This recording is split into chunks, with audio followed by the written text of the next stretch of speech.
World War I was a big war. It started in 1914. It lasted for 4 years. Many countries fought in it. The war was fought in Europe. Some battles were in Africa and Asia too. Millions of soldiers fought in the war. Countries were upset with each other. The early 1900s were a time of great tension in Europe. Leaders from various nations often found themselves at odds, unable to see eye to eye on numerous issues. These disagreements were not just minor squabbles, but deep-seated conflicts that had been brewing for years. They disagreed about many things. From economic policies to military strategies, the list of contentious topics was long. Each country had its own interests and priorities, which often clashed with those of its neighbors. Diplomatic meetings were filled with heated debates and unresolved issues. One big problem was land. Countries wanted more land. They fought over borders. Territorial disputes were rampant, with each nation eyeing the land of its neighbors. These border conflicts were not just about land, but also about the resources and strategic advantages that came with it. The desire for expansion led to numerous skirmishes and battles. They also fought for power. The quest for dominance was a driving force behind many conflicts.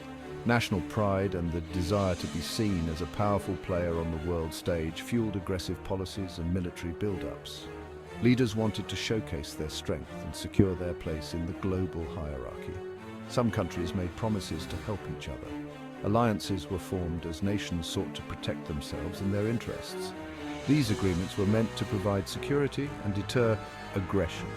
However, they also created a web of obligations that could pull countries into conflicts they might otherwise avoid. If one country was attacked, others would help. This system of alliances meant that a conflict involving one nation could quickly escalate to involve many others. The idea was that mutual support would prevent wars, but in reality it often had the opposite effect, making wars larger and more devastating. This was a big reason why the war became so large. The interconnected alliances and the various national interests created a situation where a localized conflict could spiral out of control. World War I is a prime example of this, where what started as a regional dispute quickly grew into a global conflict involving multiple nations and resulting in unprecedented destruction and loss of life. The war's scale was a testament to the complex web of alliances and the intense rivalries that characterized early 20th century Europe.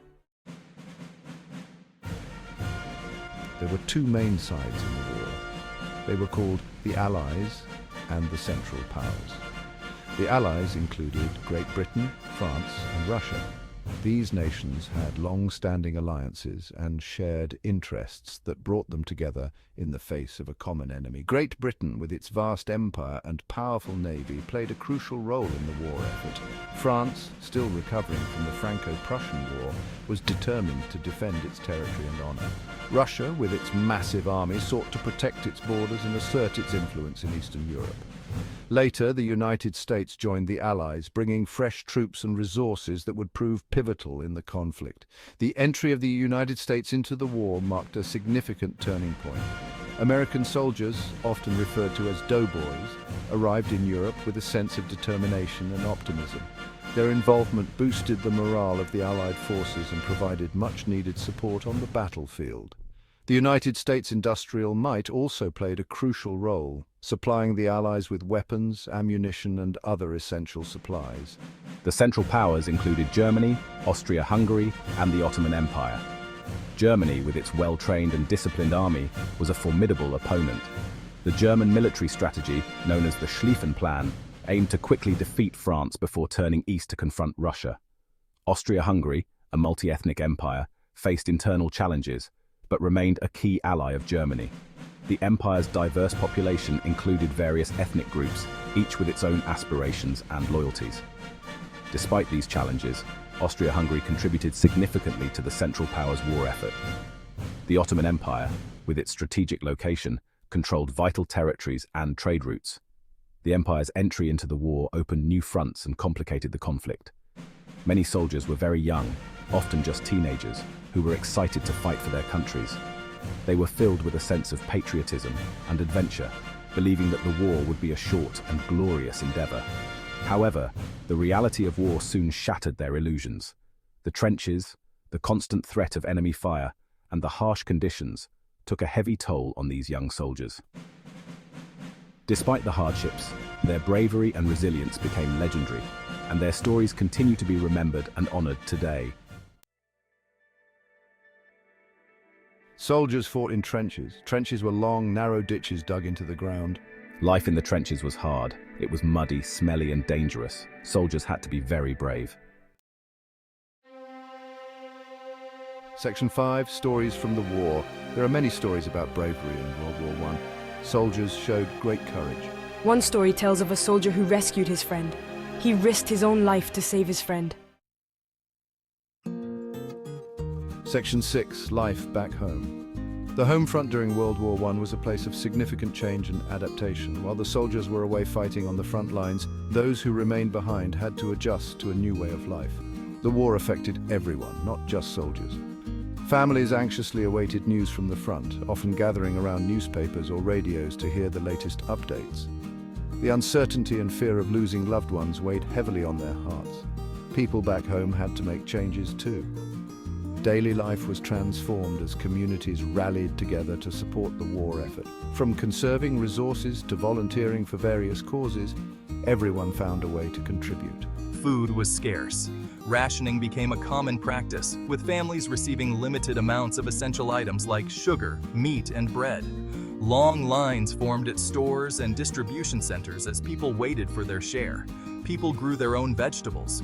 Victory gardens sprouted in backyards and public spaces, providing much-needed produce.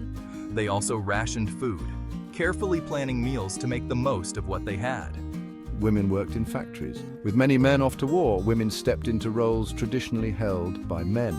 They operated heavy machinery, managed production lines, and ensured that the factories ran smoothly. They made supplies for the soldiers. From ammunition to uniforms, women played a crucial role in keeping the military equipped.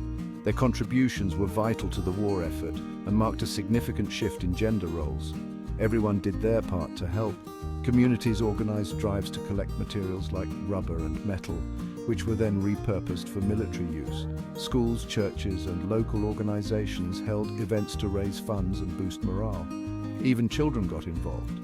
They participated in scrap drives, collected war bonds, and learned about the importance of supporting the troops. The sense of unity and purpose was palpable as everyone worked towards a common goal. Propaganda played a significant role in maintaining public support.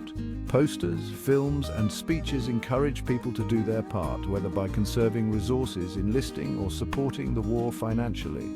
The message was clear: every effort counted. Social gatherings took on new meaning. Community events became opportunities to share news, offer support, and strengthen bonds. These gatherings provided a sense of normalcy and comfort amidst the uncertainty of war. Letters were a lifeline. Correspondence between soldiers and their families offered solace and connection. These letters carried news, love, and hope, bridging the gap between the front lines and home. Honoring the fallen was a solemn duty. Communities held memorials and tributes to remember those who had sacrificed their lives. These acts of remembrance ensured that their bravery and service would never be forgotten. When the war finally ended, celebrations erupted. Families reunited with their loved ones and communities rejoiced. The end of the war brought relief and joy, but also a recognition of the profound changes that had taken place. Rebuilding was the next challenge. The war had left its mark, and communities had to come together to heal and move forward. The resilience and determination shown during the war continued to guide them in the post-war years. Life back home during World War I was a testament to the strength and spirit of those who lived through it. Their efforts, sacrifices, and unwavering support were crucial to the war effort and left a lasting legacy. Section 7, Brave Animals. Animals played a big role in World War I. Horses carried supplies and soldiers, pigeons carried messages, dogs helped find wounded soldiers. Animals were very brave. Section 8, the war ends. The war finally ended in 1918. The Allies won the war. Everyone was happy the fighting was over. But the war had cost many lives. It was a very sad time. People wanted peace. Section 9, what we learned. World War I taught us important lessons. We learned that war is very destructive. It causes a lot of pain and suffering. We also learned about the importance of peace. Section 10, remembering the war. We remember World War I every year. We remember the soldiers who fought and died. We wear poppies to remember them. We also promise to work for peace. We must never forget.